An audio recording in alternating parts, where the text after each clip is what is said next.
1624 সালে আজকে দিনে ইংল্যান্ড ফ্রান্সের বিরুদ্ধে যুদ্ধ ঘোষণা করে। 1801 সালে আজকে দিনে প্রথম ব্রিটিশ লোকগণনা শুরু হয়। 1876 সালে আজকে দিনে আলেকজান্ডার গ্রাহাম বেল তার নব আবিষ্কৃত টেলিফোনের মাধ্যমে প্রথম বার্তা প্রেরণ করেন। 1960 সালে আজকে দিনে ভবানীচরণ বন্দ্যোপাধ্যায় সাপ্তাহিক স্বরাজ সম্পাদনা শুরু করেন। 1919 সালে আজকে দিনে মিশর তৈকে সাইদ জগলুল পাশাকে বহিষ্কারের ফলে কায়রোতে জাতীয়তাবাদের দাঙ্গা শুরু হয়। 1934 সালে আজকে দিনে ব্রিটিশ রাজ বাংলার কমিউনিস্ট পার্টিকে নিষিদ্ধ ঘোষণা করে। 1942 সালে আজকে দিনে জাপানিরা রেঙ্গুন দখল করে নেয়। 1945 সালে আজকে দিনে যুক্তরাষ্ট্রের এয়ারফোর্স জাপানে ফায়ার বোমা নিক্ষেপ করে। এতে লক্ষাধিক মানুষের মৃত্যু হয়, যার বেশিরভাগই বেসামরিক।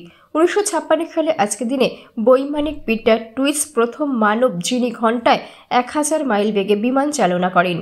1969 সালে আজকে দিনে মার্টিন লুথার কিং এর হত্যাকারী জেমস আলড্রেকে যুক্তরাষ্ট্রের মেফিস আদালত 99 বছরের সাজা প্রদান করেন।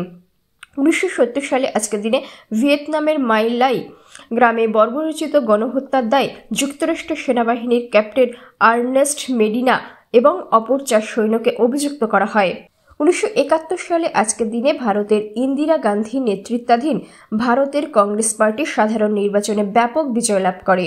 1993 সালে আজকের দিনে মিশরে মৌলবাদ দমন অভিযান, পুলিশের গুলিতে 20 জন মুসলমানের প্রাণহানি ঘটে।